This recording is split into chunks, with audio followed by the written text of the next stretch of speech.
Hear me out on this. I have some things to go through here, and at the end, all I ask you to do is try it. That's it. The lightweight pulses are being extremely slept on. They're in a really, really good spot. Arguably the best spot they've ever been in, and there's a timeline of buffs and nerfs that led right up to the most recent buff that's put it all together and led them here. I have some logic and reasoning to show you. I'm going to walk through it. This all started because I wanted to get a grip on where the lightweight pulses are as a whole, that 450 class, because they recently got a buff, and I wanted to get a head start, get ready for the updated Outbreak Perfected review, and that, of course, is going to be coming at a later date. But this 450 lightweight pulse class, I picked up certain ones, and put it this way, as I was trying them one after the other, I just started having Wee Rans with them. 5 different lightweight pulse rifles I had Wee Rans, the 20 kill streak. And throughout the video, you're going to be seeing gameplay from those. And that's Wee Rans with Chattering Bone, the BXR Battler, the Strand Nightshade, Stay Frosty, and then Outbreak Perfected. So you'll be seeing them, and I'll talk about their roles later on. All that said, on Sunday, the making of the video, you guys are seeing it on Monday morning,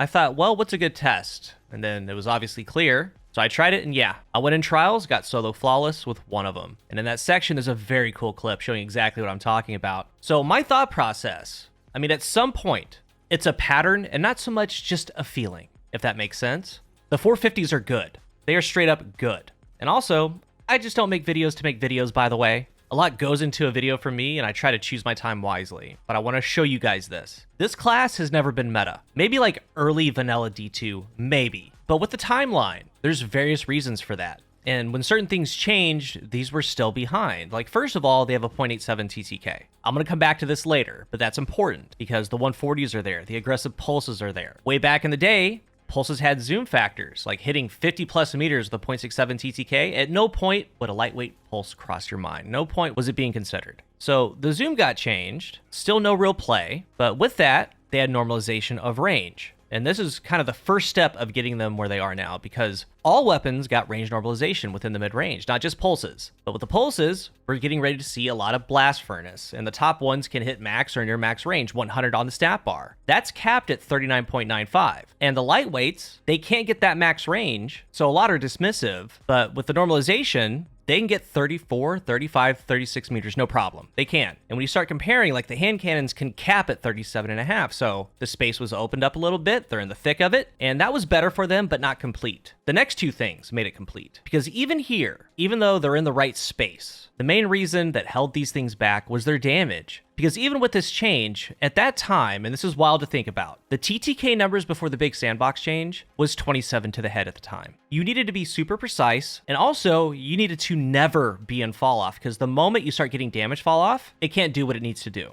So the TTK numbers here, and I have kill clip at the bottom, this is that previous sandbox. You needed that 7 crit, 1 body at base pretty much all the time. Tier 5 and below, there's some numbers you can 6 crit, 2 body, but kill clip, y'all. Could not 2 burst with kill clip. If someone was wearing tier 10, it was a 5 crit, 2 body. Then if they were tier 10 outside of range, definitely not. If they were tier 9 and below, yeah, you could 2 burst them. But again, because the damage numbers, if they were in fall off, you couldn't. So you're fighting uphill a lot with the lightweight pulses. They weren't used. With all the options that we have in the game, why would you use a lightweight pulse? But another shift happened. Critical damage was raised, body shot damage was lowered, and all players were given 30 extra health. And shortly after that, in the April 9th update, there was this line right here. Lightweight pulses increased body shot damage by 6% and critical hit damage by 3%. And we look at all the weapons, these small percentages, the lightweight's got the biggest bump. So now, as I talked about, they were in the thick of it, 35-ish meters, it's pretty good. And the whole goal of a lightweight is a 3 burst max. Your final blow, your killing blow, is going to be within that 3rd burst. You never want it to be more than that. So with that damage bump, the first thing, it allows them to be in fall off a little bit and still hit their TTK. They could never do that before. The base 0.87 in the sandbox, it's on par. It's faster than some, like I assume a lot like 120s. Right here's versus an Igneous Hammer. They got a shot at me. I got my 3 burst off. So it can do it. And I've noticed at base, it's dueling well. And the frame, remember, high aim assist. It's in the 70s for most of them. But everything considered,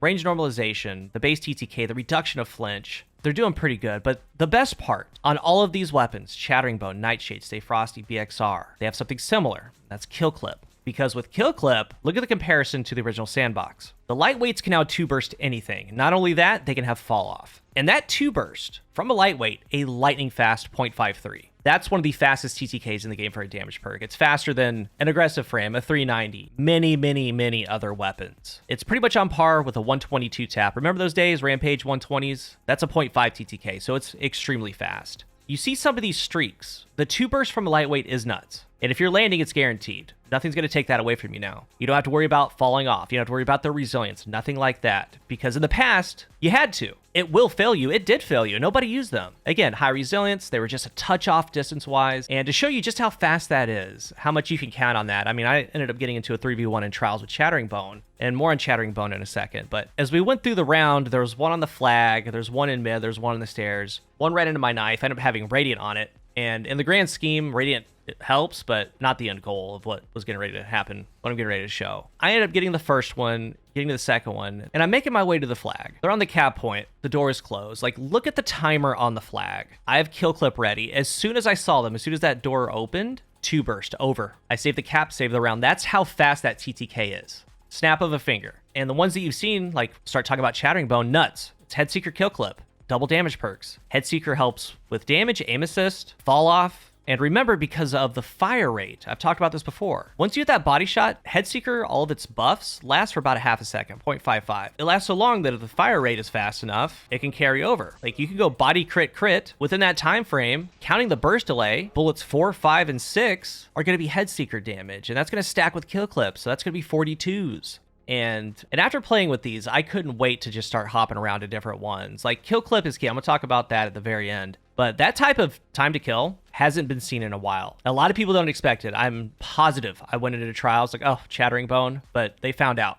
As far as Stay Frosty, that one's Encore Kill Clip. And I kid you not, the first game I played with it, that was the We Ran game. I was done with footage. And with Encore 4, it gets to 83 range. That's 38 meters of fall off. With Oman Fluid Dynamics, 100 stability, 0.53 TTK. Like, they are good. The Nightshade, that was pretty nice to use. That one's heating up Kill Clip. And what was so nice after getting kills, the accuracy and stability from heating up, that's going directly into Kill Clip, that 0.53. It makes it a surgeon at landing the 2 taps. It was fun to use. The BXR probably doesn't really need too much talked about. Absolutely amazing. I don't even have mine crafted. It got its zoom back. It feels better at a distance. This thing has high aim assist, perpetual motion Kill Clip. And also, it's solar, so I was getting the artifact every now and again, getting Radiant just shooting shots. It was a blast to use. It did awesome. But that brings us to Outbreak. And it's going to get its video later on once we get all the catalyst upgrades. But what made Outbreak good is, as I've talked about, like, the dueling of this class now is fine. Like, I was out dueling a lot of meta guns. And with Outbreak, if you get the nanites on players, each bullet's doing like 40, 50, just melting and going from target to target. And the nanites themselves, if you have the catalyst, do a ton of damage and they can just down people. So in a team setting, it did great. I had a lot of fun with it.